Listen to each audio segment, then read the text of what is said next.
दोस्तों बिना किसी वक्त गवाए शुरू करते हैं। जब आप बीमार पड़ते हैं, बीमार पड़ने के बाद से डॉक्टर के पास जाते हैं, पूरे वर्ड बता रहा हूँ ताकि आपकी इंग्लिश खतरनाक अच्छी हो जाएगी।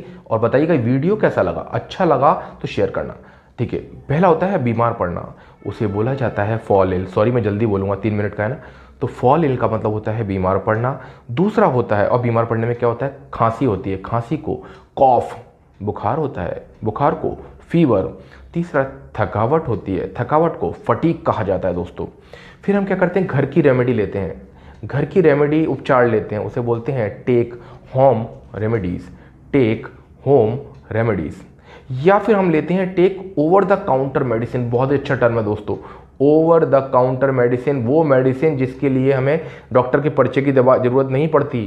जैसे पैरासीटामोल ले आए, कुछ कफ सिरप के लिए कुछ ले आए, ऐसी चीज़ें चले जाते हैं ना, केमिस्ट को बोल देते हैं यार दे दे यार, बुखार हो रहा है, दस्त हो रहा है, इन्हें बोलते हैं ओवर द काउंटर मेडिसिन, जिसको डॉक्टर के पर्चे की ज़रूरत नहीं है।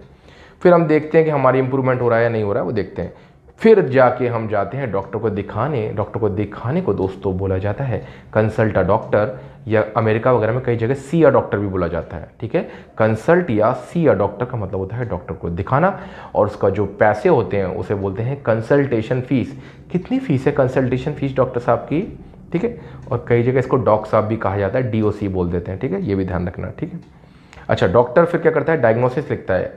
डायग्नोसिस मतलब कि कोई बीमारी, मलेरिया है, डेंगी है, डेंगू नहीं, डेंगी है कि नहीं है, तो डायग्नोसिस बोलते हैं उसे, जिसमें टेस्ट को कंडक्ट किया जाता है, कंडक्ट किया जाता है टेस्ट को, ठीक है, डायग्नोसिस, ठीक है। फिर डॉक्टर का जो पर्चा होता है उसे प्रिस्क्रिप्शन कहते हैं। डॉक्टर कहते हैं पर्चा लाए आप, तो प्रिस्क्रिप्शन का मतलब होता है पर्चा, और डॉक्टर जो लिखता है उसे बोलते हैं प्रिस्क्राइब। और आप देखेंगे प्रिस्क्राइब में स्क्राइब आ रहा है, स्क्राइब का मतलब होता है गंदी राइटिंग लिखना, तो ठीक है, वहीं से चलता है, ठीक है। डॉक्टर प्रिस्क्रिप्शन देता है, उसके बाद कहता है आप आना, कितना इंप्रूवमेंट है, तो दोबारा बुलाता है आपको, है ना, 3-4 दिन के बाद, उसे फॉलोअप कहते हैं। उसे क्या कहा जाता है, फॉलोअप। अच्छा, दवाई काम कर रही तो बोलेंगे मेडिसिन इज़ वर्किंग, और नहीं कर रही तो मेडिसिन इज़ नॉट वर्किंग। अगर काम नहीं कर रही है तो आप लेते हैं सेकंड ओपिनियन, कि चलो यहाँ पर काम नहीं कर रही है, हम चलते हैं दूसरे डॉक्टर के पास, वही हमारा इलाज करेगा। इसके बाद क्या होता है दूसरे पार्ट में बताऊँगा डॉक्टर के, ठीक है, चलिए।